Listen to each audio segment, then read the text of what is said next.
ప్రధాని నరేంద్ర మోదీ 12 సంవత్సరాల పాలన పూర్తి చేసుకున్న సందర్భంగా స్థానిక కోటగుమ్మం వద్ద ఓబీసీ మోర్చా జిల్లా అధ్యక్షుడు మరుగుర్తి కుమార్ యాదవ్ మరియు మహిళా మోర్చా సంయుక్తంగా నిర్వహించిన జన కళ్యాణ్ శిబిరాన్ని బీజేపీ నాయకుడు పివిఎన్ మాధవ్ ప్రారంభించారు. ఈ సందర్భంగా ఆయన మాట్లాడుతూ దేశ ప్రజలెవరూ పేదరికంలో ఉండకూడదనే లక్ష్యంతో ప్రధాని నరేంద్ర మోదీ పాలన సాగుతుందని తెలిపారు.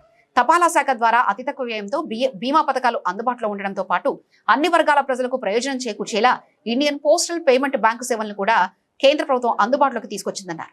ఈ కార్యక్రమంలో ఎమ్మెల్సీ సోమవీరాజు, ఓబీసీ మోర్చా రాష్ట్ర అధ్యక్షుడు రొంగల గోపి శ్రీనివాస్, యానాపు యేసు తదితరులు పాల్గొన్నారు. నరేంద్ర మోడీ గారి పరిపాలనే కాకుండా రాష్ట్రంలో ఎప్పుడూ లేని విధంగా మనకి పెట్టుబడులు వచ్చాయి. 14 లక్షల కోట్ల రూపాయలు రాష్ట్రంలో పెట్టుబడులు వచ్చాయి. ఈ పెట్టుబడులు ఏమో కేవలం ఎంఓయూస్ వరకే పరిమితం కాలేదు. ఈ యొక్క డబ్బులు నేరుగా ఆ యొక్క ప్రాంతాల్లో వచ్చి వాళ్ళ అభివృద్ధి కార్యక్రమాలు ప్రారంభమై ఆ విధంగా పెద్ద ఎత్తున ఎవరు ఊహించని విధంగా, ఎవరు నమ్మలేని విధంగా ఈ యొక్క పెట్టుబడులు మన రాష్ట్రానికి వచ్చాయి. కేవలం నరేంద్ర మోడీ గారి చలవ కారణంగా, అలాగే చంద్రబాబు నాయుడు గారి యొక్క ఏదైతే ముందు చూపు, అలాగే చెయ్యాలి, పట్టుకుని రావాలి అనే ఆలోచన ఏదైతుందో ఈ రెండు కలిసిన కారణంగా డబుల్ ఇంజిన్ సర్కార్ ఇన్ ఫుల్ స్వింగ్ దేశంలో ఎక్కడైనా ఉందంటే అది ఆంధ్రప్రదేశ్ ఉంది. ఇక్కడ డబుల్ ఇంజిన్ లేదు, డబుల్ ఇంజిన్ బుల్లెట్ ట్రైన్ ఉంది.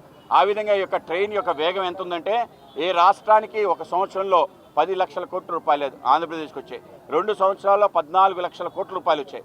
ఏ విధంగా వచ్చాయనే విషయాలు వివరణాత్మకంగా మేము తెలియజేయడం జరిగింది. సుమారు 2 లక్షల కోట్ల రూపాయలు గ్రీన్ హైడ్రోజన్ ప్రాజెక్ట్ ఎన్టీపీసీ ఆధ్వర్యంలో ఇక్కడ రావటం జరిగింది. అలాగే బీపీసీఎల్ రిఫైనరీ సంబంధించి ఏదైతే గ్రీన్ రిఫైనరీ సుమారు 1 లక్ష కోట్ల రూపాయలు వచ్చింది. ఆర్సెనల్ అండ్ నిపాన్ స్టీల్ లాంటి కంపెనీల ఆధ్వర్యంలో ఇంకో 1 లక్ష కోట్ల రూపాయలు మన విశాఖపట్నం దగ్గర రావటం జరిగింది. ఇది కాకుండా రాష్ట్ర వ్యాప్తంగా రైల్వే ప్రాజెక్ట్స్ 74,000 కోట్ల రూపాయలు రైల్వే ప్రాజెక్ట్స్ ఆంధ్రప్రదేశ్ రావటం జరిగింది. అలాగే డిఫెన్స్ క్లస్టర్స్ ఈరోజు ఆంధ్రప్రదేశ్లో ఏర్పాటు చేసుకోవడం జరిగింది.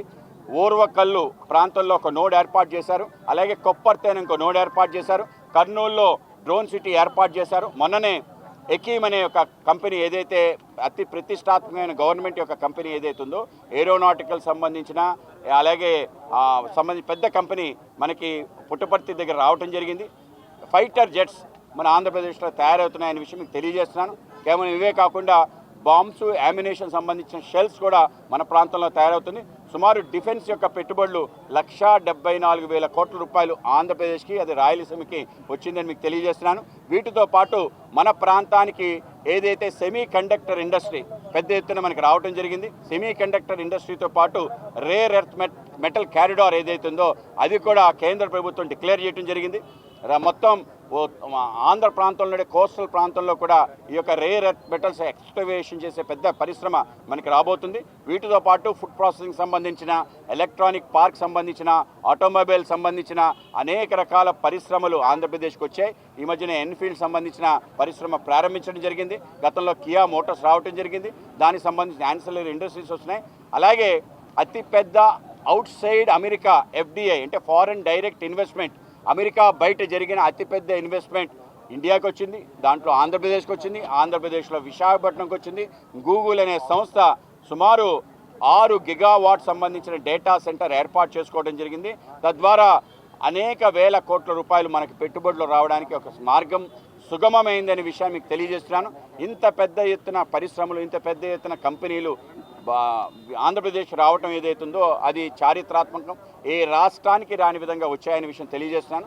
అలాగే అనేక రకాల సౌకర్యాలు, ముఖ్యంగా అమరావతి యొక్క నిర్మాణానికి సంబంధించి ఇప్పటికీ 30,000 కోట్ల రూపాయలు ఇవ్వటం జరిగింది. అలాగే మనకి జీవనాడి బహుళార్థ సాధక ప్రాజెక్ట్ పోలవరం పెద్ద ఎత్తున నిధులు వచ్చాయి. దానికి సంబంధించి పూర్తి స్థాయిలో నిర్మాణం అవుతుంది. 27 ప్రారంభిస్తారని ముఖ్యమంత్రి గారు చెప్పారు.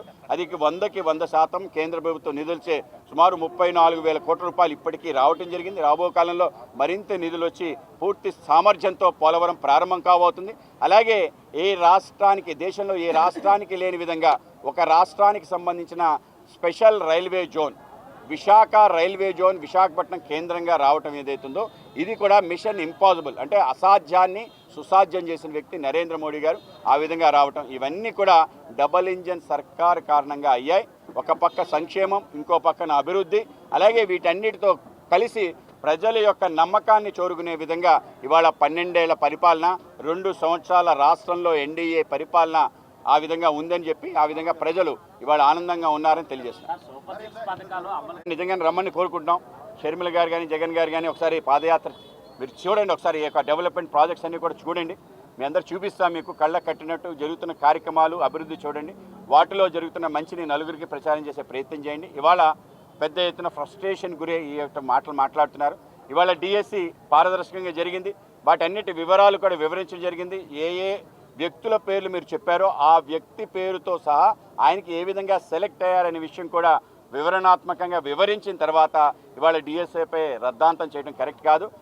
మన రాష్ట్రంలో గత 12 సంవత్సరాల్లో ఎప్పుడూ లేని విధంగా డిఎస్సి సుమారు 16,000 మందికి టీచర్ పోస్టులు తీయటం కూడా నిజంగానే చాలా గొప్ప విషయం. ఎందుకంటే నేను ఎమ్మెల్సీగా పనిచేశాను. ప్రతిసారి డిఎస్సి పెట్టాలంటే పోస్టులు చాలా తక్కువ ఉన్నాయి. బొత్స సత్యనారాయణ గారు గతంలో ప్రభుత్వంలో ఉన్నప్పుడు కేవలం 500 ఉన్నాయన్నారు.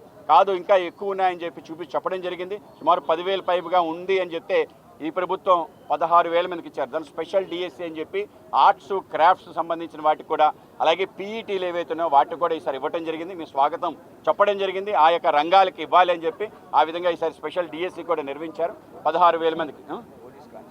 అలాగే పోలీస్ కానిస్టేబుల్స్ కూడా పెద్ద భారతీయ జనతా పార్టీ, జనసేన, టీడీపీ కలిసి ఇటువంటి వాటితో ఆలోచన చేస్తారు. ఆ విధంగానే నామినేషన్ వాటిలో కూడా గతంలో కలపడం జరిగింది. రాబో కాలంలో కూడా ఆ విధంగా కల్పిస్తారు.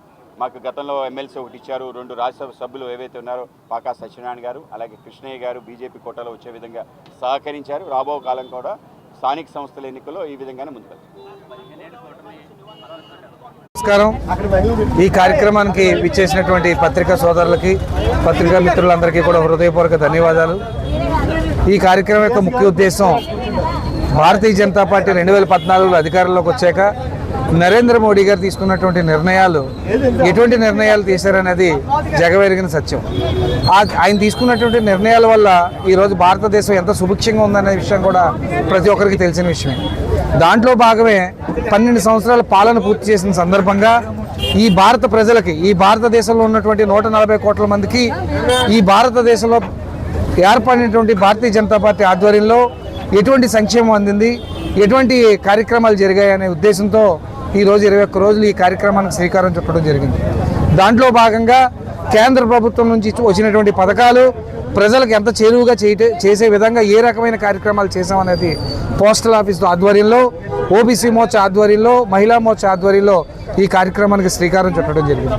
దీనికి ముఖ్య అతిథిగా రాష్ట్ర అధ్యక్షుడు అయినటువంటి మాధవ్ గారికి రాష్ట్ర వ్యాప్తంగా చాలా కార్యక్రమాలు ఉన్నప్పటికీ రాజమహేంద్ర మీద వరంలో ఉన్నటువంటి ప్రేమ అభిమానంతో ఆయన ఈ ప్రాంత ప్రజల్ని మరొక్కసారి గుర్తు చేసుకోవడం కోసం ఈ కార్యక్రమాన్ని ప్రజలకు చేరువ చేసే విధంగా ఆయన వచ్చి ఈ కార్యక్రమాల్లో ముఖ్య అతిథిగా పాల్గొని ఈ కార్యక్రమం దిగ్విజయం చేసినందుకు మరొక్కసారి మా రాష్ట్ర అధ్యక్షుడు అయినటువంటి మాధవ్ గారికి హృదయపూర్వక ధన్యవాదాలు తెలియజేస్తూ, అదేవిధంగా మరో ముఖ్య అతిథి మా అందరికీ పెద్దలు, గురువర్యులు, ఈ పార్టీ భారతీయ జనతా పార్టీ అంటేనే సోము వీర్రాజు గారు, సోము వీర్రాజు గారు అంటేనే భారతీయ జనతా పార్టీ అనే విధంగా ఎదిగినటువంటి నాయకుడు సోము వీర్రాజు గారు కూడా ఈ కార్యక్రమానికి ఇచ్చేసినటువంటి ఆయనకు కూడా మరొక్కసారి పాదాభివందనాలు తెలియజేస్తూ, ఈ ఓబీసీ మోర్చా రాష్ట్ర అధ్యక్షులైనటువంటి రొంగల గోపి శ్రీనివాస్ గారు కూడా ఈ కార్యక్రమానికి ఇచ్చేసినందుకు మీ అందరికీ కూడా మరొక్కసారి ధన్యవాదాలు తెలియజేస్తూ సెలవు తీసుకుంటున్నాను. మీ నరేష్ కుమార్ యాదవ్, ఓబీసీ మోర్చా తూర్పుగోదావరి జిల్లా అధ్యక్షుడు.